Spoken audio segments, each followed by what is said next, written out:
Hi friends, आपका स्वागत है मेरे चैनल में। तो मैं आज पॉलिटी का जो रिवीजन सीरीज में चला रही हूँ बीपीएससी के लिए पार्ट, तो इसमें मैं 2 पार्ट दे चुकी हूँ, जिसमें आर्टिकल नंबर 1 से 237 तक हो चुका है, यानी कि पार्ट 5 और पार्ट 6 कंप्लीट हो चुका है। फर्स्ट वीडियो में मैंने बता देती हूँ, फर्स्ट वीडियो में मैंने पार्ट 1 से 4 तक कंप्लीट करवाया था। उसके बाद पार्ट 2 में मैंने आर्टिकल नंबर यानी कि संघ में जो रिलेटेड है, संघ का 52 से 151 तक कंप्लीट करवाई थी। और पार्ट 3 में ये जो राज्य से रिलेटेड जो भी प्रावधान है ना संविधान में भाग 6 का, उसका 151 से 52 से 237 तक मैंने करवाई थी, जो इम्पोर्टेंट आर्टिकल था। ठीक है, तो पिछले वीडियो में हम लोगों ने देखी, तो अब हम लोग शुरू से स्टार्ट करते हैं कि क्या क्या हम लोगों ने पढ़ चुके हैं। देखिए, पॉलिटी है, उसमें आर्टिकल कितना है, टोटल 395 है। कितने भाग हैं, कितने मतलब चैप्टर बनाए हुए भाग, तो 22 है। फिर हाँ, कितने भाग है, उसके बाद शेड्यूल कितने हैं, तो शेड्यूल है, अब पहले 8 शेड्यूल था मतलब कि अनुसूची, और उसके बाद 12 कर दिया गया। कौन कौन जोड़ा गया है, तो 4 अनुसूची को बाद में जोड़ा गया है। पहला बताती हूँ। फर्स्ट अनुसूची क्या था, क्योंकि ये इम्पोर्टेंट है, अनुसूची से पूछता है क्वेश्चन। 1 मिनट, क्या हो रहा है फुल। पहला अनुसूची क्या है, पहला शेड्यूल में क्या डाला गया था, राज्यों का यानी कि राज्यों का संघ है, भारत राज्यों का संघ है। उसके बाद सेकेंड में डाला गया था वेतन की चर्चा है, वेतन का, राज्यों का मतलब जो भी वेतन उनसे चर्चा है। तीसरा में शपथ उसके बाद लेगा। उसके बाद चौथा में राज्यसभा का सीट का चर्चा है, राज्यसभा सीट का चर्चा। ठीक है, फिर अनुसूची नंबर 5, 4 देखिए, 4 4 4 ऐसे देखना है। 4 इधर पहला हो गया संघ है राज्यों का, फिर वेतन, शपथ और राज्यसभा का सीट। ओके, फिर 5 से 8 तक मतलब जो था ST SC के ऊपर कुछ प्रावधान थे। फिर पूर्वोत्तर राज्य जो असम वगैरह इधर है, जो 7 सिस्टर, उसके बारे में चर्चा है। अनुसूची नंबर 6 में 7 में शक्ति का विभाजन, केंद्र और सरकार, केंद्र और राज्य सरकार में जो शक्ति का विभाजन है। फिर 8 नंबर में भाषा, कितने भाषाएं, 22 भाषाएं, उसकी चर्चा है। ठीक है, फिर आर्टिकल नंबर 9 जो संविधान संशोधन हुआ, उसके बाद इसमें जो भूमि सुधार संविधान संशोधन कितने 1951 में हुआ। ठीक है, ये सबसे फर्स्ट संविधान संशोधन में जमींदारी व्यवस्था को हटाने के लिए 9वां में जोड़ा गया। फिर 10वां में दल बदल नियम हटा, दल बदल नियम ये ना 52वां संविधान संशोधन द्वारा 1985 में हुआ। ठीक है, तो 9, चलिए, भूमि सुधार 1951 में। फिर सेकेंड वाला दल बदल 1985 में, ये पहला संविधान संशोधन, ये हो गया 52वां संविधान संशोधन। उसके बाद पंचायत आया, पंचायत की चर्चा 73वां संविधान संशोधन में हुआ। इसमें 29 सब्जेक्ट है, ये पूछा जाता कि कितने सब्जेक्ट है। उसके बाद जस्ट नगर पालिका, उसके 73वां के बाद 74वां संविधान संशोधन में जुट गया, यानी ये 10 नंबर 11 नंबर अब 12 अनुसूची में है। ठीक है, तो 12 अनुसूची देख लिया। उसके बाद 8 के बाद पे आते हैं। अब भाग हमारे फर्स्ट में क्या ना, पहला भारत का राज्यों का संघ है, ये बोला गया है। दूसरा में विदेशी जो भी क्षेत्र रहेंगे, अगर वो भारत में मिलना चाह रहे, जैसे सिक्किम मिला है, वो तो मिल सकता है इंडिया में। फिर उसके बाद अपने राज्यों को तोड़ फोड़ सकता है, राज्यों को मतलब विभाजन हो सकता है। और चौथा, अगर तीसरा चौथा में कुछ भी बदलाव हो रहा है तो राष्ट्रपति हस्तक्षेप नहीं करेगा, पहले से पूर्व सूचना दे दिया जाता। अब भाग नंबर 2 में सिटीजनशिप की चर्चा है। सिटीजनशिप कहाँ से लिया गया है, बताइए, सिटीजनशिप कहाँ से लिया गया है, यूके से लिया गया था। मैंने बताया था कि जैसा यूके के लोग हम लोग पर राज्य करते थे, तो यूके से ही लिया गया सिटीजनशिप। इसमें कितने तरह से सिटीजनशिप मिलते हैं हमें, तो 5 विधि से सिटीजनशिप मिलता है। वंश के आधार पे, क्षेत्र के आधार पे, देशीकरण 10 साल रहने पे हो जाता है, लगातार रहने पे, पंजीकरण 7 साल रहने पे, और फिर जन आधार पे, मतलब कि जन आधार पे, हाँ, जो मतलब इस जिससे मतलब कि हमारा कोई जमीन वगैरह रहता है ना पूर्वज लोग का, तो उन लोग का, ठीक है, उसके आधार पे। आर्टिकल नंबर भाग 2 में आर्टिकल कितना है, 5 से 11 तक का चर्चा है, ठीक है। भाग 3 में फंडामेंटल राइट की चर्चा है, ये यूएस से लिया गया है। फंडामेंटल राइट मेनली 6 तरह के हैं। पहला स्वतंत्रता का अधिकार, देखिए 6 आर्टिकल है, पहले 12 से 35 तक का चर्चा है इसमें, ठीक है। भाग 3 में 12 से 35 तक का चर्चा है, ठीक है।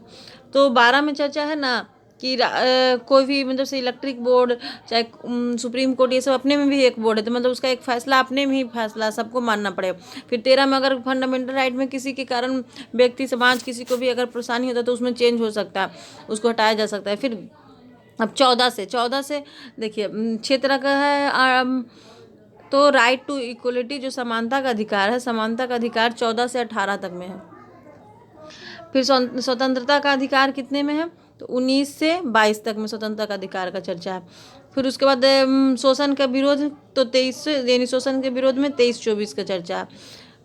ये सब आर्टिकल याद रखिए क्योंकि इससे क्वेश्चन पूछा ही गया। और देखिए 25 नंबर आर्टिकल के बारे में पूछा गया था, रिलीजन से चर्चा है, तो 25 से 28 तक कोई भी रिलीजन का धार्मिक से रिलेटेड है तो वो है। फिर 19 और 30 इसका बहुत चर्चा भी चल रहा है, अल्पसंख्यक को लेकर, माइनॉरिटी को लेकर। तो यानी कि 19, 29, 30 में माइनॉरिटी से रिलेटेड है, माइनॉरिटी से रिलेटेड 29 में है, और अगर नहीं है तो वो अपना अलग से संस्थान खोल सकता है माइनॉरिटी वाला 30 में, ठीक है। और उसके बाद 31 में उसी से रिलेटेड है चर्चा। 31 आर्टिकल नंबर 31, इसको अलग से बता, आर्टिकल 31 था ना पहले, जो संपत्ति का अधिकार था, इसको ना समाप्त कर दिया गया। अभी संपत्ति का अधिकार फंडामेंटल राइट ना होकर कानूनी अधिकार बन गया, मतलब इसको फंडामेंटल राइट से उठा के ना 300 आर्टिकल नंबर 300 में डाल दिया गया है, ठीक है, 300 के काम में डाल दिया गया। ओके, तो यही हो गया फंडामेंटल। अब बाकी इसके बाद 32 में ना फंडामेंटल राइट से अगर कुछ भी होता है तो इसमें सुप्रीम कोर्ट तो जा सकते, तो वहाँ पे मतलब रीट का चर्चा है, सुप्रीम कोर्ट रीट निकाल सकता है, 5 तरह का रीट होता है, इसकी चर्चा है। फिर रीट में भी देखिए कौन कौन सा रीट निकाल सकता है। बंदी प्रत्यक्षीकरण, यानी बंदी बना लिया तो उसको 24 घंटा के अंदर पेश करना है, ये रीट है। तो बंदी बनाने में बंदी प्रत्यक्षीकरण रीट है। फिर सेकेंड मैंडमस, यानी कि परमादेश, किसी को आदेश देना, कोई अच्छे से नहीं काम कर रहा है तो परमादेश। फिर तीसरा अधिकार परीक्षा, कोई अधिकार से ज़्यादा काम कर रहा है तो उसको रोकना। और फिर प्रतिषेध यानी प्रोविजन, यानी कि किसी के मतलब काम को रोक देना। प्रतिषेध यानी कि रोक लगाना। ओके, उसके बाद उत्प्रेषण में हाई कोर्ट में अगर कोई भी केस चल रहा है तो उसके फैसले को अगर सुप्रीम कोर्ट बदलना चाहे आगे जाके तो बदल सकता है। यही 5 तरह का रीट है, इसकी चर्चा, ठीक है। फंडामेंटल से राइट, यानी इसको 4 बोला गया, इसी को संविधान का आत्मा भी बोला गया है, ठीक है। तो चलिए अब फिर उसके बाद पार्ट 4 तक देख लिए, 1 2 3 तक देख लिए। पार्ट 4 में डीपीएसपी की चर्चा है, यानी डीपीएसपी मौलिक अधिकार की चर्चा है, ठीक है। तो इसमें ना 36 से 51 तक होगा चर्चा। फिर पार्ट 36 से 51 तक में ये इसके लिए आप कानून मतलब कि नहीं, जैसे फंडामेंटल राइट से आप सुप्रीम कोर्ट जा सकते, इसमें नहीं जा सकते। डीपीएसपी में ना, डीपीएसपी में आप कोर्ट नहीं जा सकते, ये कल्याण कामों के लिए किया गया है। बस इसमें सबसे ज़्यादा इंपॉर्टेंट आर्टिकल मैं बता रही हूँ, देखिए सबसे ज़्यादा 36 से बताते हैं। 36 में परिभाषा बताया गया, 27 में कोर्ट नहीं जा सकते, 28 में लोक कल्याण के लिए बना जैसे राशन कार्ड वगैरह, 39 में मेल फीमेल को समान वेतन, ये 39 नंबर पूछता है कि मेल और फीमेल को समान वेतन का चर्चा कहाँ पे है, तो 39 नंबर में। फिर 40 नंबर में पंचायत की चर्चा भी यहाँ पे 40 नंबर में। फिर पंचायत का जोड़ा गया आगे 300 का में, पंचायत को फिर आर्टिकल पार्ट 9 में जोड़ा गया है। आज हम लोग इसके बारे में चर्चा करेंगे। ठीक है। पंचायत की चर्चा 40 में किया गया। 41 में दशाओं की चर्चा, मतलब कुछ दशाओं में फ्री में उपलब्धि कराएगा, जैसे वैक्सीन वगैरह लगाना तो सरकार फ्री में लगाएगा, लगाया था कोरोना का वैक्सीन। फिर 12 में प्रस्तुति, यानी महिलाओं को प्रेग्नेंट रहती हैं तो वही मनोचित प्रस्तुति में उनको 3 महीना का वेतन है, 3 महीना का छुट्टी देगा। 43 में मतलब जीने के लिए सैलरी जितना तक। 44 में यूनिफॉर्म सिविक कोड की चर्चा अभी सिर्फ गोवा में लागू है। 45 में 6 से 14 वर्ष के बच्चों को उनके माँ बाप मतलब शिक्षा दिलाएंगे, ये मतलब अनिवार्य है, ये 45 में जोड़ा गया है। ठीक है, इसको यही अनिवार्य करके 21 के काम में जोड़ा गया कि शिक्षा का अधिकार में। फिर 46 में ST/SC के लिए विशेष प्रबंधन। 47 में पोषाहार देगा, कोई भी गरीब लोगों चाहे ये सब पोषाहार, नशीली शराब ये सब के लिए मतलब पोषाहार की चर्चा है। 48 में पशुपालन कृषि, यदि इससे रिलेटेड कोई भी जानवर को किसी को मारता है तो उसको मतलब सजा मिलेगा। फिर 49 नंबर 48 के काम है। फिर बाद में 48 के का भी एक जोड़ा गया संसाधन के थ्रू, तो यानी नेशनल वाइल्ड लाइफ सेंचुरी, ये सब की सुरक्षा कौन करेगा? सरकार करेगा। फिर 49 में जोड़ा गया सरकारी स्मारकों को, जैसे ताजमहल, ये सब की रक्षा भी सरकार करेगा। 50 में न्यायपालिका कार्यपालिका अलग रहेगी, जैसे कोर्ट और संसद दोनों अलग रहता है, अपन अपना काम करता है। फिर 51 में इंटरनेशनल पीस बना के रखना, ये हो गया। फिर पार्ट नंबर 6 में आते हैं, 5 में आते हैं। 5 में 52 से 151 तक, इसमें इसको ही संविधान का रीढ़ बोलता है, क्योंकि संघ का जितना भी काम इसी में है, बड़े बड़े पद का चर्चा इसी में। जैसे कि पहला में इसमें राष्ट्रपति के बारे में पहले पढ़े थे, फिर उपराष्ट्रपति के बारे में पढ़े थे, फिर मंत्रिमंडल के बारे में पढ़े थे। मंत्रिमंडल में कौन हेड होते हैं? PM हेड होते हैं, तो उनके लिए एक अटॉर्नी जनरल होते हैं, उसके बारे में पढ़े। अटॉर्नी जनरल के बाद अब ये सब बैठ के कहाँ काम करेंगे? तो संसद की चर्चा 79 में था। फिर संसद में 2 सदन होते हैं, लोकसभा राज्यसभा, इसका चर्चा था। इसका 80 में था, इसका 81 में था। फिर इसके सभापति, इसके अध्यक्ष होते हैं। ठीक है, इसको बारे में पढ़े थे। फिर संसद में कितने तरह के सत्र चलते हैं? संसद में कितने तरह के सत्र थे? 3 तरह के सत्र बैठाए थे, बजट सत्र, मानसून सत्र और शीतकालीन सत्र। 3 तरह के सत्र होते, 3 तरह के प्रस्ताव भी रखा जाता है, जिसमें अविश्वास प्रस्ताव आता है तो सरकार को अपना बहुमत सिद्ध करना पड़ता है। फिर 3 तरह के ये भी आते हैं, तीन चीज़ था, प्रस्ताव था, सत्र था, और हाँ 3 तरह के समीक्षा के लिए समितियां बनाई गई थी। देखिए 3 समिति बनाई गई थी, प्राक्कलन समिति, लोकलाक समिति और लोक उपक्रम समिति। ठीक है, प्राक्कलन समिति सबसे बड़ा समिति था, जिसमें लोकसभा के 30 सदस्य रहते, राज्यसभा के कोई सदस्य नहीं रहते। और लोक लेखा समिति में राज्यसभा के 7 सदस्य रहते हैं और लोकसभा के 15 सदस्य रहते हैं। ठीक है, टोटल 22 सदस्य, ये इंपॉर्टेंट है, याद रखिएगा। ठीक, चलिए तो यहाँ तक देख लिए। फिर संसद में मतलब कि कितना जो कार्यकाल चलता है तो कैसे चलता है? पहला प्रश्नकाल चलता है, यानी पहले आवर में 10 से 12 तक में प्रश्न चलता है। फिर उसके बाद लंच होता है, तो उसको शून्यकाल, शून्यकाल के बाद प्रश्न का उत्तर दिया जाता है। शून्यकाल 12 से 11, यानी कि शून्य रहता, बीच में काल नहीं चलता, उसी को शून्यकाल बोलते हैं। फिर संसद में क्या होता है? संसद में फिर ही बजट का मतलब कि बजट का प्रावधान है, यानी बजट की चर्चा है, मतलब बजट शब्द का नहीं चर्चा है, धन विधेयक का चर्चा है।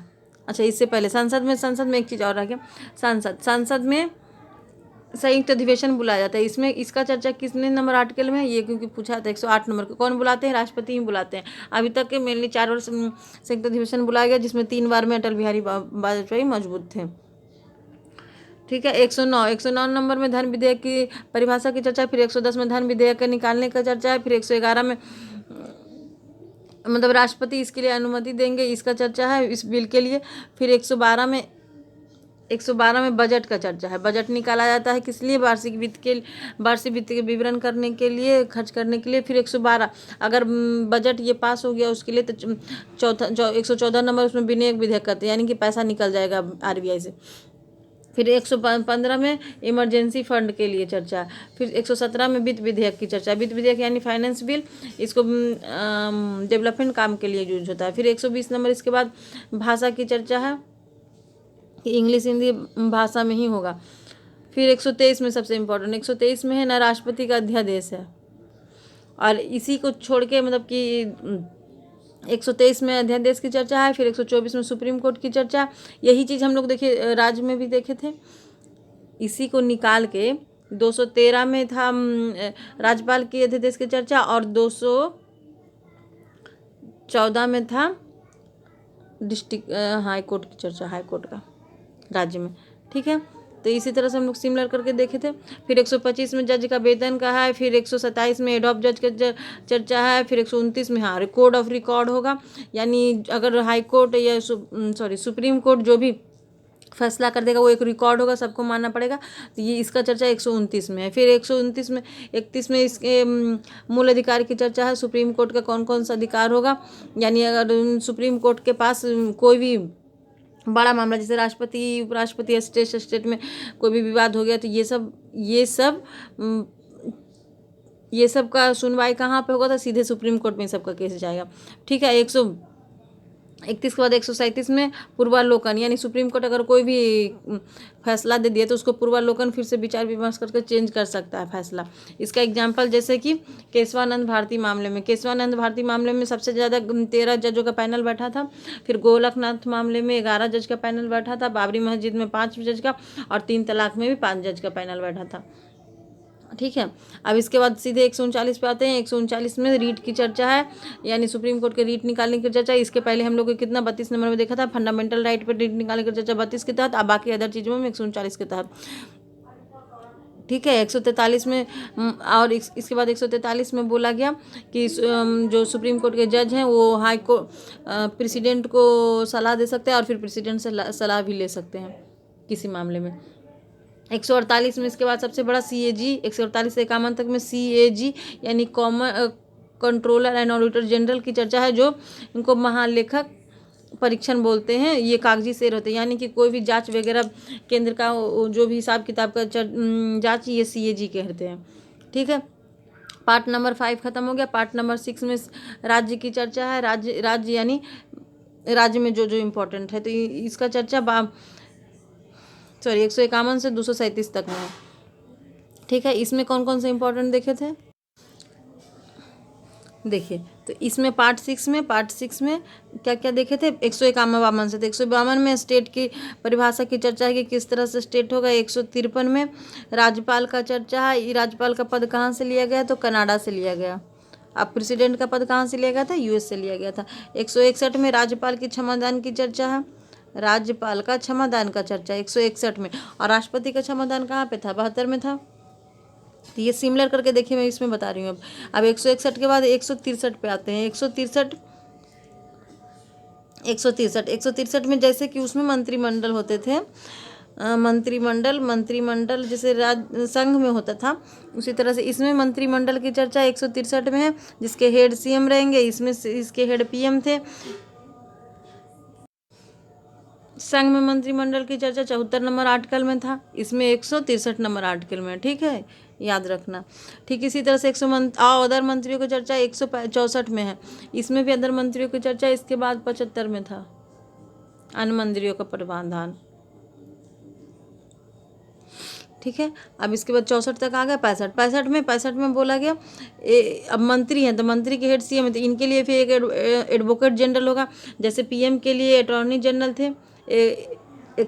इसका चर्चा एडवोकेट जनरल का चर्चा 165 में, और अटॉर्नी जनरल की चर्चा कितने नंबर आर्टिकल में था, 79 नहीं, 79 के पहले, हाँ 76 इसके बाद ना है, हाँ 76 में, 76 याद रखिए।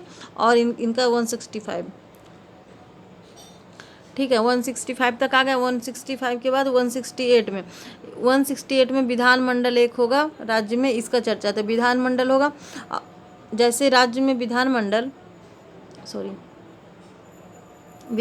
जैसे 168 में, तो इधर संसद की चर्चा कितना में था, 79 में था। ठीक है, अब विधानमंडल में क्या होगा, विधानसभा होगा, विधान परिषद होगा। विधानसभा तो सारे राज्यों में होता है, पर विधान परिषद सारे राज्यों में नहीं होता। तो इसका विधान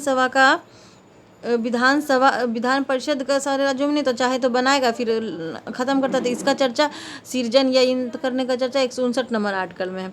और इस संसद में हम लोग देखे थे लोकसभा था, राज्यसभा था, तो इसका भी चर्चा था। इसका 80 में था, इसका 81 में था। ठीक है, जिस तरह से विधानसभा तो अब विधान परिषद, अब विधानसभा है, तो इसका चर्चा है सॉरी, इसका चर्चा 170 में है, इसका 171 में। जैसे इसमें लोकसभा में और राज्यसभा में इसका 80 में, इसका 81 में। अब इसके अध्यक्ष भी होंगे, तो इसके अध्यक्ष की चर्चा 178 में और इसके उपाध्यक्ष की चर्चा 182 में।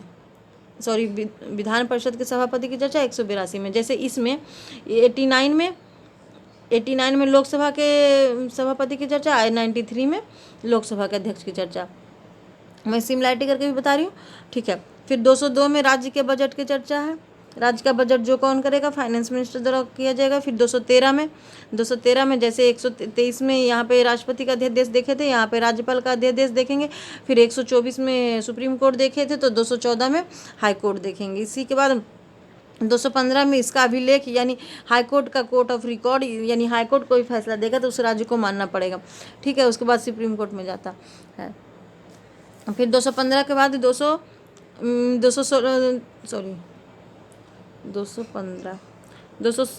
के बाद सीधे 226 में रीट, यानी सुबह हाईकोर्ट में रीट निकालने की चर्चा 215 में है। यानी फंडामेंटल में रीट निकालेगा 32 के तहत, बाकी अदर मामले में 236 के तहत। जैसे सुप्रीम कोर्ट में रीट निकालने की चर्चा 32 के तहत था फंडामेंटल राइट में, यानी मूल अधिकार में। और बाकी अदर का चर्चा किस में था, 139 नंबर में था। 139 में इसका रीट देख लिए, ठीक है। अब देखिए, अब हाई कोर्ट का चर्चा तो 214 में, इसका 214 और 124, ठीक है। अब डिस्ट्रिक्ट कोर्ट का चर्चा 233 में है। डिस्ट्रिक्ट कोर्ट, हाई कोर्ट और सुप्रीम कोर्ट, इस तरह से याद रखना। तो डिस्ट्रिक्ट कोर्ट लास्ट यहाँ पे देख लिए थे, यहीं तक हम लोग पिछले वीडियो में देखे थे, ठीक है। तो डिस्ट्रिक्ट कोर्ट का चर्चा 233 में। इसी के साथ राज्य का जो भी मेन आर्टिकल है खत्म होता है। उसके बाद पार्ट 6 खत्म होता है। पार्ट 7 में आज हम लोग देखेंगे क्या क्या दिया हुआ, ठीक है। तो पार्ट 7 में आते हैं। तो पार्ट 7 देखिए, पार्ट 7 ना, पहले पार्ट 7 में ना जो भी राज्य था ना, ABCD ये सब का चर्चा था। ये सब तो राज्य खत्म कर दिया गया। उसके बाद 28 राज्य का गठन कर दिया गया था, तो ये खत्म हो गया। पार्ट 7 को इसीलिए एंड कर दिया गया, इसीलिए इसके बारे में नहीं लिखा हुआ। और पार्ट 8, अब पार्ट 8 पे आते हैं। तो पार्ट 8 में ना यूटी यानी यूनियन टेरिटरी होते हैं ना, जिनका चर्चा है। पार्ट 8 में यूनियन टेरिटरी का चर्चा है कि किस तरह से यूनियन टेरिटरी क्यों बनाया जाता है। राज्य होता है तो यूनियन टेरिटरी क्यों बनाया जाता है, यानी कि क्यों यूनियन टेरिटरी यानी संघ केंद्र शासित प्रदेश क्यों बनाया जाता है। इसके बनाने के पीछे का कारण देखिए। तो पहला कारण क्या है कि दूरी के आधार पे, यानी कि अगर अपने देश से थोड़ा सा दूर पे है उस जगह हमारे देश का, तो वो हमसे अलग ना हो जाए, इसीलिए दूरी के आधार पे हमें उस यूनियन टेरिटरी बना के सीधे संघ के द्वारा वो वहाँ का ये चलता है, शासन चलता है। फिर छोटा रहता है तो इसके आधार पे भी, जैसे दमन, दीप, नागर ने बोली सब छोटे छोटे जगह पे, तो उसके लिए अलग से नहीं बनाया था, उसके लिए सीधे संघ ही उसका वहाँ से कानून चलता है। फिर संस्कृति के रीजन के कारण भी, अगर कल्चर थोड़ा सा अलग है इसलिए उसको यूनियन टेरिटरी बना दिया था, ताकि संस्कृति के कारण, क्यों, क्योंकि अगर संस्कृति के कारण है तो कभी विवाद करके कहीं वो अलग होने का मांग ना कर ले, इसीलिए फिर संघ ही उसका, अगर अलग से राज्य रहेगा तो वो अलग से राज्य फिर बोलेगा कि हम अलग मेरा सब चीज़ है तो अलग कर दीजिए, तो बीच में अलग नहीं ना हो सकता है। अब देश इंडिया ऐसे है, तो इसके बीच में अगर बोलेगा, मान लीजिए बीच में अगर उड़ीसा बोला कि हमको अलग होना, एक बार ऐसे ही आंध्र प्रदेश में था, सबसे पहले आंध्र प्रदेश में इसीलिए अलग हो रहा था। आंध्र प्रदेश यहाँ पे हुआ था ना विवाद कि हमको अलग कर दीजिए, तो कैसे बीच में से अलग कर देगा हैदराबाद, तो इसीलिए दूरी के आधार पर, संस्कृति के आधार पर भी इसको यूनियन टेरिटरी बनाया था, यानी कि संघ के द्वारा ही उस पर शासन चलेगा। उसमें सिर्फ राज्यपाल रहते, CM नहीं रहते। विवाद के कारण भी, जैसे हरियाणा और पंजाब का विवाद के कारण ना चंडीगढ़ बीच में है, तो उसमें विवाद चलता है, इसलिए दोनों का कॉमन राजधानी बना दिएगा और इसका सीधे शासन चलता है दिल्ली में जो बैठे हुए मतलब कि संघ के द्वारा, केंद्र सरकार के द्वारा।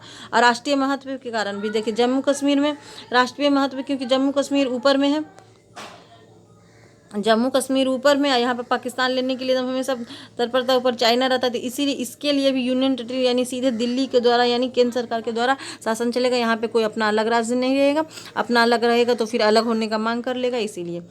और इसी तरह से लद्दाख भी है, यूटी और दिल्ली को मेनली राष्ट्रीय महत्व इसलिए दिया गया, उसको यूटी बना गया कि दिल्ली सबसे मेन जगह है।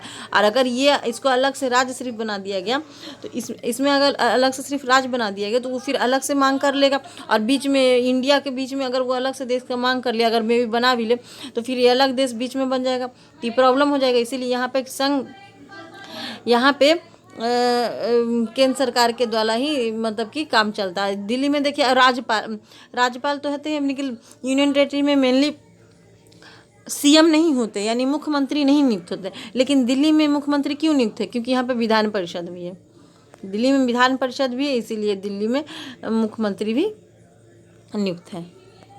ठीक है, यही चीज़ था।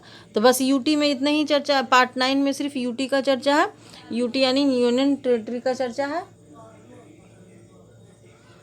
जो 239 से 242 नंबर आर्टिकल तक बोला गया। यही जो मैंने बताया ना, बस वही पाँच आधारों पे यूनियन टेरिटरी बनाया गया। अब पार्ट 9 अब आ गया। तो पार्ट 9 देखिए, पार्ट 9 में पंचायत की चर्चा, मैंने बताया था ना, पंचायत का चर्चा आर्टिकल नंबर 40 में भी था डीपीएसपी में, लेकिन अलग से सिर्फ पंचायत हो तो इसको अनुसूची नंबर कितने में डाला गया था? पंचायत नगर पालिका जोड़ा गया था ना, 2, तो 11 और 12 में 73वां संविधान संशोधन और 74वां संविधान संशोधन अनुसूची में जोड़ा गया था। तो यही पंचायत का चर्चा पार्ट 9 में यानी भाग 9 में जोड़ा गया, अनुसूची नंबर 243 में के क से न तक है। तो देखिए पंचायत कब हुआ? सामुदायिक समाज 1952 में। तो देखिए सामुदायिक समाज यानी सामुदायिक विकास जो था ना, इसको जवाहरलाल नेहरू ने, देखिए अभी ज़्यादा डीप में बताऊँ, जवाहरलाल नेहरू ने ऑर्गेनाइज किया था। ठीक है, सबसे पहले बार। तो सबसे पहले पंचायत के प्रचार के लिए सबसे पहले कौन स्टार्ट किया था? जवाहरलाल नेहरू ने 1952 में सामुदायिक विकास का। इसके बाद फिर 1953 में, इसीलिए इसके नेक्स्ट ईयर 1953 में फिर राष्ट्रीय विस्तार सेवा का आयोजन हुआ।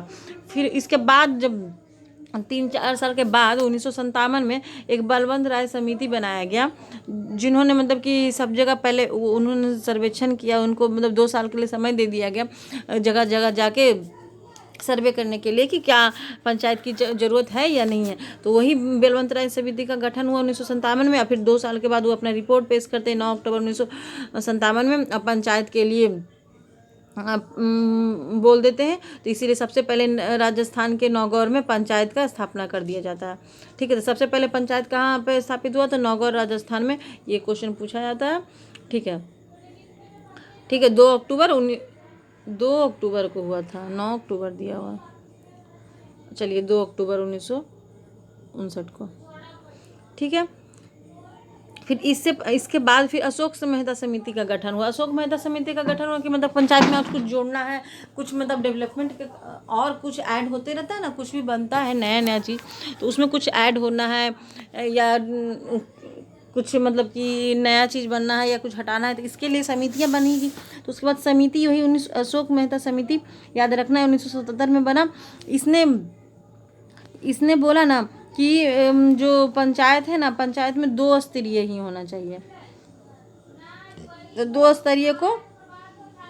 स्तरीय को बोला, बट ये लागू नहीं हुआ। और ये जो अशोक मेहता समिति ने कैसा पंचायत, बलवंत राय समिति जो 1957 में थे, उन्होंने त्रिस्तरीय पंचायत का गठन किया। देखिए त्रिस्तरीय मतलब 2 स्तरीय मतलब क्या? जैसे पंचायत है ना, तो उसके अंदर पहला नंबर में ग्राम आएगा, जिसमें मुखिया रहेंगे और प्रधान रहेंगे, या तो मुखिया या तो प्रधान बोला जाएगा। और दूसरा ब्लॉक स्तर रहेगा, यानी उनसे थोड़ा सा बड़ा प्रमुख, उसके प्रमुख रहेंगे। और तीसरा नंबर जिला स्तर पे यानी जिला परिषद रहेंगे। ठीक है, तो यही देखिए, एक स्तर ग्राम में मुखिया रहेगा, उसके बाद ब्लॉक रहेगा, और उसके बाद जिला परिषद रहेगा, 3 स्तर। ये बलवंत राय मेहता समिति ने बोला था। ठीक है, लेकिन जब अशोक मेहता समिति आए तो उन्होंने बोला कि ये मुखिया वाला ज़रूरी नहीं है, इसको हटा देने के लिए बोला, बाकी सिर्फ 2 स्तरीय रहेगा। तो फिर ये लेकिन ये फिर लागू हुआ तो उसको चला नहीं, उसको तुरंत ही इंड कर दिया गया। फिर त्रिस्तरीय लागू हुआ, और 73वां संविधान संशोधन के तहत 24 अप्रैल 1993 में। फाइनली 24 अप्रैल 1993 में इसे लागू मतलब पूर्णतः लागू कर दिया गया, और इस टाइम एमपी में पहले लागू हुआ। पहले राजस्थान में तो हो चुका था, उसके बाद एमपी में लागू हुआ, मध्य प्रदेश में। ठीक है, तो यही पूछा जाता है कि अशोक मेहता समिति किससे रिलेटेड थे? पंचायत से रिलेटेड थे। बलवंत राय समिति किससे रिलेटेड है? तो पंचायत से। ये क्वेश्चन ही पूछा जाता है मेनली। तो इसीलिए मतलब कि पंचायत से कितनी समितियाँ रिलेटेड है, इसका देखिए एक ट्रिक बना के डाला गया। बी के पास जो बीए किया है ना, वो पास हो जाएगा 73 में, यानी बीए जो किया वो पास हो जाएगा 73 में। तो बी से बी आए, तो बी से बलवंत राय समिति सबसे पहले बना था, उसके बाद अशोक मेहता समिति बना, उसके बाद पास, तो पास से पी से पास पास, तो प से पीवी के राव समिति, पीवी के राव समिति, उसके स से सिंधवी समिति, और 73वां संविधान संशोधन के तहत इसको ऐड कर लिया गया। ठीक है, 24 अप्रैल 1903, डेट याद रखिएगा एकदम पक्का, 1993 में डेट ही आजकल पूछा जा रहा है बीपीएससी में। ठीक है, तो 4 समितियाँ इसमें ऐड हुई पंचायत सुधार के लिए। मेनली पंचायत सुधार संबंधी कौन सी समिति? पहला बलवंत राय समिति जो 1957 में जुड़ा, फिर अशोक मेहता समिति 1970 में इसका गठन हुआ, फिर पीवी के समिति, और उसके बाद सिंधवी समिति। ठीक है, इससे पहले जो पंचायत के बात किन्होंने किया था? महात्मा गांधी ने किया था। तो बट ये महात्मा गांधी ने किया था, तो इसी विचार को लेके फिर आगे ये बना। अब इससे पहले सबसे पहले पुरानी काल में, प्राचीन काल में, तो सबसे पहले पंचायत प्राचीन काल में किन वंश ने किया था? चोल वंश ने स्थापित किया था। ये मतलब इंपॉर्टेंट है, याद रखिएगा। इसके बाद फिर लॉर्ड रिपन आया ना, उसने भी पंचायत को रखने का, स्थानीय शासन के लिए रखा। उसने मेनली पंचायत ऐसा क्यों रखा? वो सत्ता को मतलब अलग अलग तरीके से मतलब कि कंट्रोल करना चाह रहा था, इसीलिए। त्रिस्तरीय समिति अशोक मेहता समिति, और त्रिस्तरीय बलवंत राय समिति, और अशोक मेहता 2 स्तरीय। बट ये लागू नहीं हुआ, ये हुआ, यही चल रहा है अभी भी। ओके, मुख्य उद्देश्य इसका क्या था? सत्ता का विकेंद्रीकरण, यानी कि अलग अलग तरीके से, मतलब कि अलग अलग तरीके से अगर तीनों जगह पे 3 लोग करेंगे तो छोटे स्तर पे छोटे लोगों का जो भी प्रॉब्लम है वो जान पाएंगे, फिर उसके से बड़ा जिले स्तर पे, उससे बड़ा फिर ब्लॉक जिला पे। तो इससे सत्ता का विकेंद्रीकरण होता है, फिर स्वशासन अच्छे से मतलब कि शासन होता है। तो देखिए यहाँ पे यही दिया हुआ था बी के पास 73 में। ये याद रखिएगा। त्रिस्तरीय समिति ग्राम में ग्राम पंचायत, ब्लॉक में पंचायती समिति, जिला पे जिला पंचायत। सभी स्तर में एसटी एससी को भी आरक्षण और फीमेल को भी आरक्षण। देखिए ये आरक्षण का बात ना, सबसे पहले जो हम लोग पढ़ते हैं हिस्ट्री में, उसको मेनली पढ़ना कि देखिए पंचायत को लेके महात्मा गांधी और BR अम्बेडकर ये थे ना, इन्होंने आरक्षण को लेके मतलब कि बवाल किया था कि भीमराव अम्बेडकर बोलते थे कि आरक्षित अलग से ही हम लोग को जगह चाहिए, लेकिन महात्मा गांधी ने यही किया कि देखिए आरक्षण आपको मिलेगा, बट हर बार अलग अलग जगहों से मिलेगा, एक ही बार एक जगह से नहीं। क्योंकि अगर एक जगह ही से मिलेगा तो इससे क्या होगा? देश बढ़ जाएगा। अगर मान लीजिए यहाँ पे देखिए, अगर किसी एक जगह से दे दिया जाता है आरक्षण, यहाँ पे मान लीजिए बोलता है कि हम यहाँ से आरक्षण करेंगे, तो यहाँ से ये देश कट जाता, अलग एक देश बना लेता कट के। तो इससे क्या होता? इंडिया का तो मैप छोटा होता और इससे हमारे देश को हानि होता। तो इसीलिए, और इससे लड़ाई झगड़ा भी फैलता। तो इसीलिए महात्मा गांधी ने बोला था कि देखिए पंचायत में जो भी आरक्षण में रखा व्यवस्था, तो कभी यहाँ से उठेगा, कभी पंजाब से, कभी हरियाणा से, कभी बिहार से, कभी मतलब कि अलग अलग जगहों से हर बार सीट मिलेगा।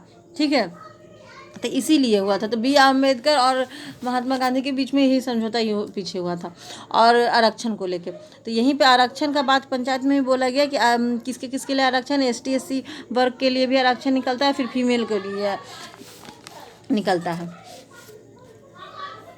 ओके, और पंचायत में कितने सब्जेक्ट है? 29 सब्जेक्ट। तो पहले बता ही चुकी हूँ, 29 सब्जेक्ट से रिलेटेड है। चलिए, और पंचायत में क्या बताना और रह गया? ठीक है, अभी कहाँ पंचायत नहीं है? तो अभी दिल्ली में पंचायत नहीं है। ठीक है, भारत में भी कहाँ पंचायत नहीं, क्योंकि यहाँ गांव कम है और मेनली शहरी इलाका ही है, तो शहर के द्वारा सीधे काम होता है। और इसमें क्या लिखा हुआ देखिए, पंचायत होता है ना, तो पंचायत में एक चीज़ और मेनली पंचायत होता है ना, देखिए पंचायत में भी दो तरह का काम होता है। वहाँ पे भी कार्यपालिका अलग और न्यायपालिका अलग होता है। यानी कि काम करने वाले अलग होते हैं, और उनसे रिलेटेड अगर कुछ भी केस वगैरह या कुछ भी मामला विवाद वाला निकला तो उसको न्यायपालिका के पास जाएगा। तो यानी न्याय कानून के लिए। तो कार्यपालिका के लिए ना वार्ड मेंबर वगैरह होते हैं, और यहाँ पे पंच अगर न्याय वगैरह कुछ काम होता है तो पंच बैठाया जाता है ना, सरपंच। देखिए गांव गांव में सरपंच होते हैं, तो सरपंच का नियुक्ति तो यही सरपंच होते हैं जो न्याय करने के लिए, वार्ड मेंबर होते हैं काम करने के लिए। यही लिखा हुआ आगे में। आगे देखिए यही लिखा हुआ, जिन फीमेल के लिए 1/3 आरक्षण, जबकि बिहार में फीमेल का आरक्षण हाफ है। ये हाँ आधा है, मतलब 50%, आधा सीट, जो जितना भी सीट रहता है उसमें 50%, यानी आधा आधा मिल जाता है फीमेल को ही। जिन राज्यों की जनसंख्या 20 लाख से कम है वह मध्यवर्तीय स्तर यानी पंचायती समिति नहीं होगा। 20 लाख से कम वाली जगह पे ना पंचायत नहीं होगा। देखिए पंचायत क्यों बनाया गया, जब बड़ा जगह जहाँ पे बड़ा बड़ा रहेगा ना वहीं पे ना बन जाएगा, तब ना 3 स्तरीय अच्छा से राज्य कर पाएगा। नहीं तो छोटा रहेगा तो राज्य कैसे करेगा। छोटा में अगर छोटे छोटे जगह 2-4 लोगों पर नहीं ना कर सकते। जैसे अगर छोटा जगह है तो वहाँ पे पंचायत होने का फ़ायदा क्या है, वो सीधे तो राज्य के द्वारा ही उनका मैनेज हो जाएगा। अब बड़े होने के कारण पंचायत गांव गांव आदमी नहीं जा सकता है। तो इसमें 73वां संविधान संशोधन तो पढ़ ही चुके हैं, 24 अप्रैल 1995 में लागू हुआ था। इसके न्याय सरपंच होते हैं, कार्यपालिका कौन होते हैं, वार्ड मेंबर मुखिया। और इसमें पुलिस के रूप में कौन होते हैं, चौकीदार होता है। जैसे पुलिस होता है ना उसी वहाँ पे चौकीदार नियुक्त होते हैं, जो यहाँ पे देखभाल करते हैं पुलिस वगैरह कार्यवाही। ठीक है, पुलिस चौकी का वही हेड होता है, मतलब पुलिस चौकी जैसे होता है ना पुलिस स्टेशन, सब पुलिस स्टेशन जिसका होता है तो उसका हेड होता है ना पुलिस चौकी 3-4 गो का। तो उसी तरह से यहाँ पे भी 8-10 चौकी का एक होता है चौकीदार। राज्य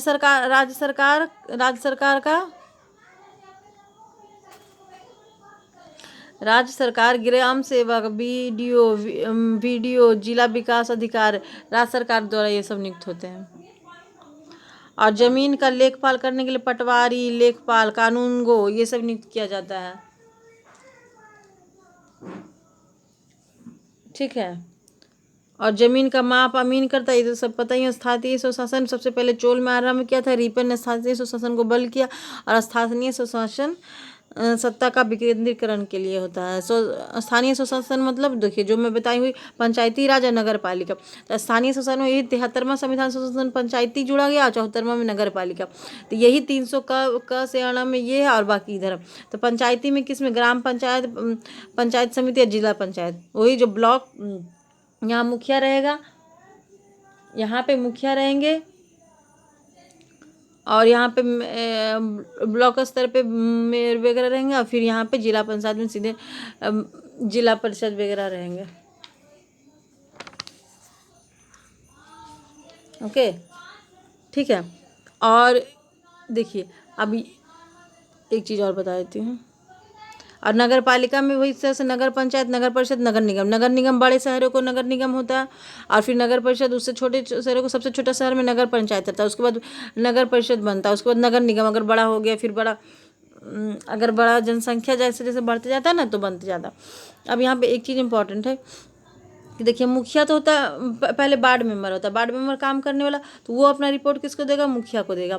अब मुखिया किसको देगा, फिर ब्लॉक लेवल पे जिला परिषद को देगा, फिर जिला परिषद किसको देगा, तो जिला परिषद तो हो गया। अब राज्य लेवल पे, तो राज्य लेवल अब ये राष्ट्रपति के पास जाता है।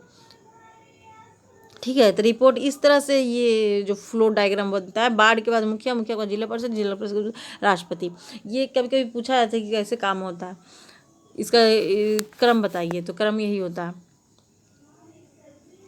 ठीक है, जैसे कि ये सब क्यों होता है, तो जैसे अगर कहीं किसी गांव में नल वगैरह कहीं पे लगाना है, तो नल लगाना है तो कितना नल लगाना है, तो ये वार्ड बताएगा। तो उसके पास होके आएगा, पूरा गांव वाला बोलेगा कि 10 नल लगाना है, तो 10 नल के लिए वो बनाएगा, पास होने के लिए प्रस्ताव लाएगा 10 नल के लिए। तो यहाँ से फिर वार्ड में मुखिया के पास भेजेगा, मुखिया भेज देगा जिला परिषद के बाद, फिर जिला परिषद से राष्ट्रपति के पास, राष्ट्रपति जब पास कर देंगे साइन करके, तो फिर जिला परिषद के पास वो आएगा, फिर वहाँ से पैसा फिर मुखिया के पास आएगा, फिर वार्ड मेंबर के बाद वो काम करवाएगा। इस तरह से काम होता है। ठीक है, तो यही था अपन इसके बाद ख़त्म। हाँ, इसके बाद मतलब कि पंचायत में बस इतना ही था। पंचायत में हम लोगों ने बस इतना ही देखा कि इसमें देखिए कितने समिति थे, 5 समिति 4 समितियाँ थी। अशोक मेहता समिति, पहला बलवंत राय समिति, फिर अशोक मेहता समिति, फिर पीवी सिंधिया राव समिति, फिर सिंधिया समिति, और उसके बाद 73वां में लागू हो गया। 73वां में 24 अप्रैल 1995 में संविधान लागू होता है। 73वां संविधान संशोधन के तहत इसमें 29 सब्जेक्ट डाले जाते हैं। उसके बाद 74वां संविधान संशोधन से नगर पालिका जुड़ता है।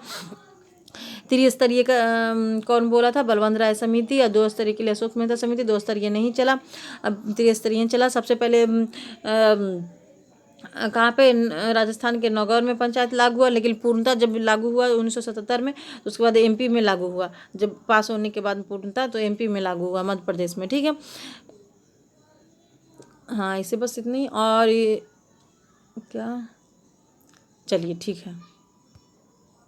और हाँ, और ये जो बाढ़ में सरकार को कुछ भी अगर सूचना देना है या सूचना लेना है तो कौन सूचना देता है? वीडियो नियुक्त होते हैं, वीडियो और जिला विकास परिषद होते हैं, जो ग्राम सेवक के बाद ये सब राज्य सरकार को और बाकी सरकारों को मतलब कि रिपोर्ट देते हैं। ठीक है, इसमें पुलिस के रूप में कौन चौकीदार होते हैं?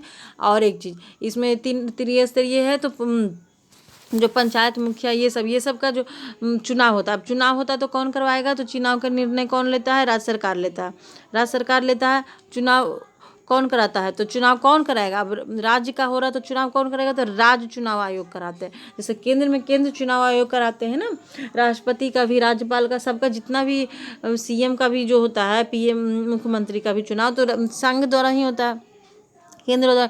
लेकिन जो मुखिया, वार्ड मेंबर, ये सब जो ग्राम पंचायत के स्तर पे जो चुनाव होता है, अभी बिहार में हुआ है पंचायत चुनाव। तो कितने पंचायत चुनाव हुआ? तो बिहार में कितने चरण में हुआ? 11 चरण में, याद रखिएगा। ठीक है, सब लास्ट चरण कब हुआ था? 22 दिसंबर को 1921 में। ये क्वेश्चन पूछ सकता है ये सब। 2021 ठीक है। फ्लो में मतलब कभी मुंह से गलत निकल जाता है। तो राज्य सरकार निर्णय लेता है इनसे, और फिर करवाता है कौन? राज्य चुनाव आयोग ही करवाता है इनका चुनाव। ठीक है, ये मुखिया, प्रधान, ये सब का चुनाव करवाते हैं। और जो यहाँ पे राज्य जो आता है, यहाँ पे वित्त यानी जो पैसा आता है तो कौन देता है? राज्य वित्त आयोग देता है। ये सब तो इस तरह से याद है। राज्य वित्त आयोग को कौन देता है? राज्यपाल नियुक्त करता है। राष्ट्रपति भेजते हैं, फिर राज्यपाल को देते हैं, फिर वो करते हैं। तो इसको पंचायत को क्या बोला जाता है? प्रत्यक्ष लोकतंत्र इसमें होता है, यानी प्रत्यक्ष लोकतंत्रीकरण होता है पंचायत में। ठीक है, इसमें सत्ता का विकेंद्रीकरण होता है प्रशासन के लिए। यही चीज़ पंचायत राज, नगर पालिका दोनों 73-74 में ऐड किया गया। ठीक, तो पार्ट 9 में हम लोगों ने पंचायत से रिलेटेड देख लिया,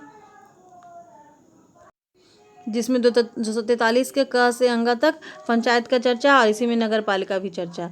फिर आप पार्ट 10 में आते हैं, तो पार्ट 10 में क्या होता है ना, पार्ट 10 जो भाग 10 है, भाग 10 में, इसमें अनुसूचित जनजाति यानी कि ST SC कास्ट के बारे में चर्चा है, जनजाति के बारे में चर्चा है। 243 के बाद क्या 44 में है, इसमें अनुसूचित जनजाति की चर्चा। पार्ट 10 के बाद पार्ट 11 में केंद्र और सरकार में के बीच में कैसा संबंध होगा, तो यही पार्ट 11 में इसका चर्चा है।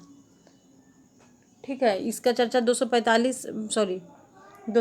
से 263 तक होना चाहिए। हाँ, एक मिनट, 245 से 263 तक सही है। हाँ, 245 से 263 तक स्टेट और केंद्र के बीच में कैसा रिलेशन होगा, भाग 11 में इसका चर्चा है। इसके पहले भाग 10 में ST SC से रिलेटेड चर्चा है। चलिए, तो ठीक है, तो अब राज्य और केंद्र के बीच में कैसा चर्चा है इसके बारे में देखना है। 245 से 263 तक, लेकिन इसमें 200 क्यों दिया हुआ है? हाँ, ये 265 है। 200 पार्ट 12 का चर्चा है। जो पार्ट 12 है ना, उसमें वित्त संपत्ति ये सब से रिलेटेड, यानी फाइनेंस, संपत्ति कैसा होगा, टैक्स वगैरह, ये सब का जो डिस्कशन है केंद्र सरकार में और राज्य सरकार में, इसका चर्चा पार्ट 12 में। पार्ट 11 में केंद्र और राज्य के बीच में कैसा संबंध होना चाहिए, ये चर्चा 245 से 263 तक। देखिए, तो अब इसके बीच में तो दिया हुआ ही नहीं है। चलिए मैं खुद से थोड़ा सा बता। पार्ट 11 में देखिए सबसे इम्पोर्टेंट ये था, हम लोग पढ़ चुके हैं। देखिए जो संसद है ना, सांसद किस लिए होता है? केंद्र से रिलेटेड काम के लिए, यानी देश से रिलेटेड काम कौन करेगा? संसद करेगा डिसीजन। लेकिन राज्य से रिलेटेड कौन करेगा? तो विधानमंडल करेगा। विधानमंडल जिसमें विधानसभा है, जिसमें विधान परिषद होता है। ठीक है। अब इसमें जो शक्ति का केंद्रीकरण था, तो 246 में है चर्चा, जो लिस्ट यानी कि विषय, यानी कि केंद्र सरकार को किस चीज़ में शक्ति है और राज्य सरकार को किस चीज़ में शक्ति। तो हम लोगों ने देखा था ना शेड्यूल में ही, पार्ट 8 में, शक्ति का विकेंद्रीकरण। तो शक्ति का विकेंद्रीकरण यानी कि केंद्र के पास कितने समय, और राज्य यानी केंद्र सूची और राज्य सूची होता है ना, एक समवर्ती सूची जो दोनों के लिए कॉमन होता है। तो इसमें हम लोग केंद्र सूची को कितना 100 सब्जेक्ट में डिसीजन लेने का है, और फिर राज्य में पहले 66 था, अब 61 हो गया 61 हो गया। इसमें से 5 निकाल के इसमें डाल दिया गया, जो इसमें था 47, इससे 52 हो गया। यही चीज़ मेन चर्चा है। फिर 200, तो ये इसका चर्चा 246 में भी है, और शेड्यूल में भी किया गया, पार्ट 9 में कर, शेड्यूल का पार्ट 9 नहीं, शेड्यूल नंबर 9 में किया गया। अनुसूची 9 में नहीं, अनुसूची सॉरी बोलने में गलती है, 7 में, शेड्यूल 7 में S7 समझ याद रखिए, और 246 ओके, मेनली ये था। फिर एक्स्ट्रा वगैरह जो 247 में एक्स्ट्रा कोर्ट से रिलेटेड काम के बारे में चर्चा है। फिर 248 में और अदर रिलेटेड, जैसे कि इसरो वगैरह ये सब, तो ये सब का कौन करेगा? तो संघ करेगा, कानून बनाएगा, सेंट्रल गवर्नमेंट से रिलेटेड कानून बनाएगा, ऑनलाइन से रिलेटेड जैसे यूट्यूब वगैरह ये सब से भी रिलेटेड कानून कौन बनाएगा? तो केंद्र सरकार बनाएगा, सेंट्रल गवर्नमेंट बनाएगा। तो यही जो शक्ति का जो विषय का चर्चा था 246 में, इसी को और विस्तार से बताया गया आगे वाले आर्टिकल में, 248 में, 249 में। तो देखिए 249 नंबर आर्टिकल पूछा हुआ है इसमें ना, विदाउट इमरजेंसी, बिना इमरजेंसी के भी ज़्यादा भी, मतलब कि राष्ट्रीय हित के लिए 2/3 चीज़ में सेंट्रल ही मतलब कि डिसीजन लेगा, राष्ट्रीय हित से रिलेटेड कोई भी काम होगा तो। ये पूछा भी गया है, मतलब इसमें बिना इमरजेंसी भी केंद्र सरकार से अगर कुछ रिलेटेड, राज्य सरकार से भी रिलेटेड रहेगा, तो उसमें केंद्र का 2/3 मतलब कि डिसीजन रहेगा, अगर ज़्यादा राष्ट्रीय इमरजेंसी से, मतलब राष्ट्रीय स्तर पर देखा जाएगा तो। ठीक है। फिर इसी के आगे 250 का चर्चा है, टाइम ऑफ कितने इमरजेंसी कौन लगाएगा? तो यही इमरजेंसी संसद के द्वारा लगेगा, यही चीज़ है। 251 में, फिर 249 और 50 में जो होने वाले है ना, उसका चर्चा विधानमंडल में भी, मतलब कि इससे रिलेटेड 249 और 50 से रिलेटेड जो भी कानून होगा ना, विधानमंडल में नहीं बनेगा, केंद्र सरकार में ही, संसद में ही बनेगा।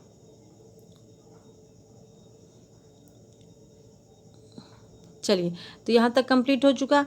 अब हम लोग पार्ट 12 पे आते हैं, यानी केंद्र राज्य में वित्त वाला जो है ना, उसका सबसे इम्पोर्टेंट है। 264 से 300 तक चर्चा है पार्ट 12 का, जो भी वित्त से संबंधित, फाइनेंस से संबंधित ये सब का चर्चा है ना, पार्ट 12 में है।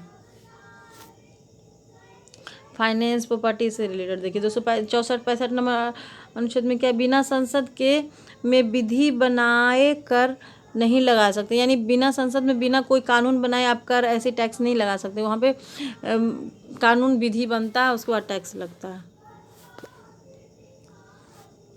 तो इसका संसद यानी कौन बनाएगा? तो संसद बनाएगा, और राज्य स्तर पे थोड़ा विधानमंडल भी कुछ पे टैक्स लेने का उनका भी प्रावधान है, तो विधानमंडल लेंगे राज्य स्तर पे।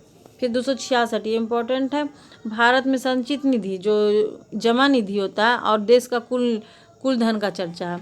संचित निधि किसको बोलते हैं? कंसोलिडेशन फंड, यानी कि ये जो संचित निधि है ना, आरबीआई के पास जमा होता है, यानी कि जमा हम लोग को जैसे घर में कुछ जमा पैसा रखते हैं, उसी तरह से देश का जमा पैसा आरबीआई के पास रहता है, जो भी प्रॉफिट से रिलेटेड, टैक्स से जो भी जमा होता है ना, वो चीज़, वो पैसा।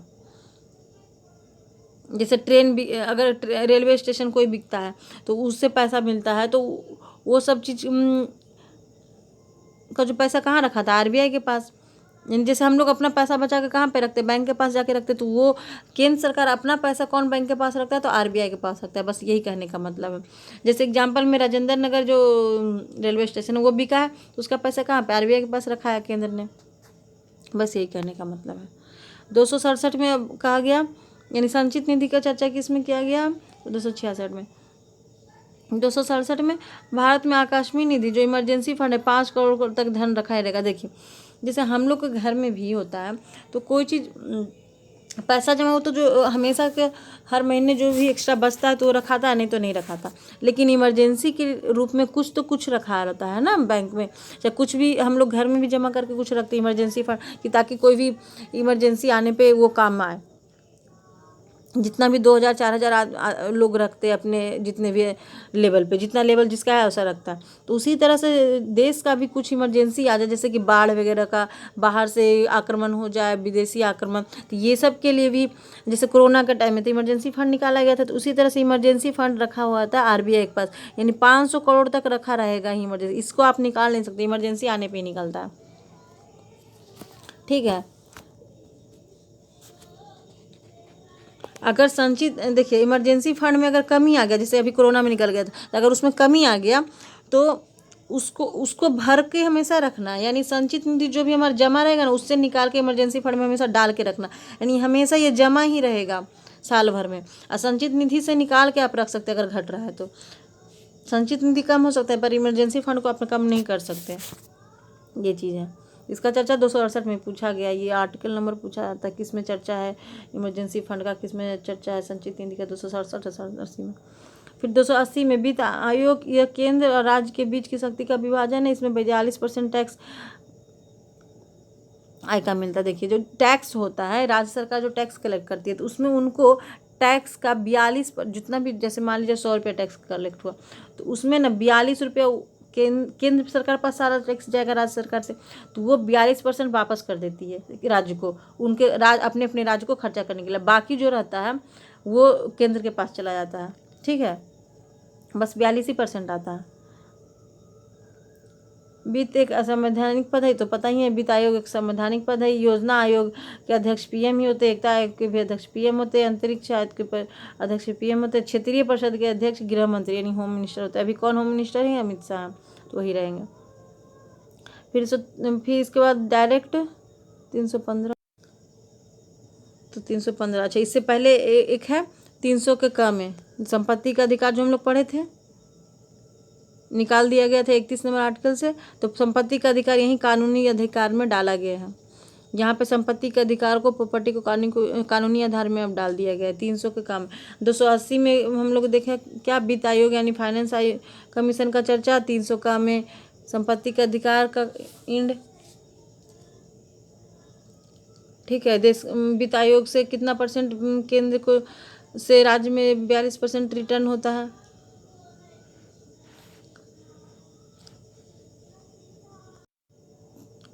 तो देखिए भाग नंबर हम लोग 12 देखे थे, तो भाग नंबर पार्ट 12 में ना 264 से 300 तक, यानी यहाँ संपत्ति के अधिकार तक इंड। अब इसके बाद भाग 13 होता है, तो भाग 13 में भारत में जो व्यापार वगैरह बिजनेस वगैरह कैसे होगा उसका चर्चा। तो इसका चर्चा 301 से ना 304 तक में। तो इसके बारे में नहीं दिया गया इससे, क्योंकि इंपॉर्टेंट उतना अभी तक कहीं भी क्वेश्चन नहीं पूछा, तो ये आर्टिकल को छोड़ दिए भाग को। अब इसको भाग 13 हो गया 14, यानी पार्ट 14 इसका इम्पोर्टेंट है। इसमें जो मतलब क्या बोले, अब संघ यानी कि संघ या केंद्र या राज्य में कौन सेवा देगा, तो कौन सेवा देगा, इसके अधीन जो भी सेवाएं जो भी नियुक्तियां होंगी इससे रिलेटेड चर्चा है। ठीक है, तो यही पार्ट 4 में है। इसमें 308 नंबर आर्टिकल से 323 नंबर आर्टिकल तक है। 308 से 23 याद रखिएगा, 308 से 23। इसमें 3-4 आर्टिकल बहुत इंपॉर्टेंट है, जैसे कि 312 नंबर आर्टिकल, उसमें ना ऑल इंडिया सर्विस,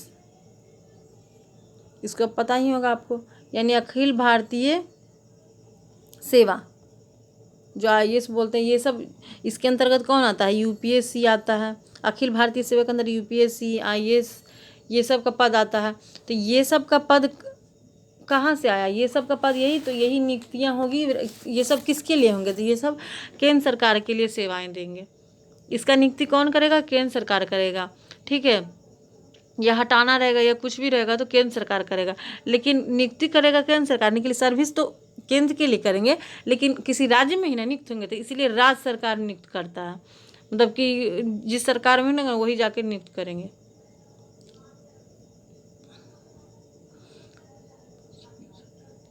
ठीक है, तो इसमें कौन, इनसे रिलेटेड जो भी कानून बनेगा या कुछ भी रहेगा तो सांसद लेगा इससे रिलेटेड कुछ भी, यानी केंद्र सरकार लेगा इससे रिलेटेड डिसीजन। और ये नियुक्ति करते हैं केंद्र सरकार ही, और नियुक्त होते हैं राज्य सरकार के लिए, तो राज्य सरकार के लिए सेवा देंगे। और इसके बाद फिर 315 ये Akhil Bharatiya all India service में यूपीएस, आईएएस, यूपीएससी, आईपीएस ये सब रिलेटेड पोस्ट आते हैं। और 315 के तहत यूपीएससी का पोस्ट आता है, वही लिखा हुआ, मतलब इससे पूछा हुआ क्वेश्चन, इसीलिए सिर्फ ये आर्टिकल दिया। 312 भी याद रखेगा, ये ऑल इंडिया सर्विस संघ और राज्य सरकार के सेवायुक्त, यानी अब ये तो यूपीएससी या स्टेट पीसीएस का जो भी एग्ज़ाम होता है, तो ये तो स्टेट पीसीएस स्टेट के लिए, और आईएएस वगैरह का ये सब का एग्ज़ाम होता है यूपीएससी का, तो ये सब किसके लिए होता है? संघ के लिए। इसकी नियुक्ति भी पीएम के सलाह पर राष्ट्रपति करेंगे। वही बात है, 6 साल के कार्यकाल, 6 साल और 65 वर्ष तक कर सकता है। इसमें मतलब कितना तक? 65 वर्ष तक करेगा, 6 साल कार्यकाल होता है। यूपीएससी या पीसीएस के जो भी अध्यक्ष होते हैं उनका नियुक्ति के बारे में बोल रहा है। हटाने के लिए कदाचार के आधार पर ये मतलब कि सुप्रीम कोर्ट में मुकदमा चलाना पड़ेगा, और जब ये पद त्याग करेंगे तो किन त्याग देते हैं तो वो भारत में कोई दूसरा पद त्याग नहीं कर सकते। यानी अगर आए यूपीएससी के ये सब को पद अगर त्याग देते तो दूसरा पद नहीं ले सकते हैं। यहाँ पे हटाने के लिए सुप्रीम कोर्ट कोई केस चलाना पड़ता है। बस इतना याद रखिए कि यूपीएससी वगैरह का जो एग्ज़ाम होता है ना, ये सब किसके तहत होता है? 315 के तहत। और ऑल इंडिया सर्विस में जो भी सेवाएं वगैरह पद लाया गया तो 312 के तहत लाया गया बस। और इनका एज कितना होता है? 6 साल के लिए होता है, 65 साल आयु होना चाहिए। और अभी यूपीएससी के अध्यक्ष कौन है? मनोज सोनी है।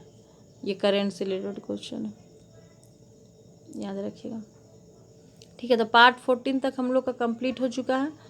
अब पार्ट 15 में इलेक्शन कमीशन से रिलेटेड बातें हैं, तो इससे रिलेटेड बातें अब एक ही बार में सब पढ़ेंगे तो फिर घोच पोच हो जाएगा। तो इससे रिलेटेड बातें अगले वीडियो में, क्योंकि इलेक्शन कमीशन से रिलेटेड बहुत ही मतलब मेन बातें हैं, तो इसको थोड़ा सा अगला वीडियो में बताएंगे। आज मैंने पूरा फिर से रिवीजन, मतलब एक क्विक रिवीजन कराया था, पार्ट 1 से लेके पार्ट 14 तक आज करवा चुकी हूँ, ठीक है। तो आपको वीडियो कैसा लगा प्लीज़ बताइएगा, और कुछ सजेशन देना चाहते, कुछ बताना चाहते, प्लीज़ कमेंट बॉक्स में लिखिए, और लाइक एंड सब्सक्राइब प्लीज़ करिए। चलते मिलते हैं अगले वीडियो में। इलेक्शन कमीशन से रिलेटेड चर्चा होगी पार्ट 15 का। तो ओके भाई, तब तक के लिए बाय बाय।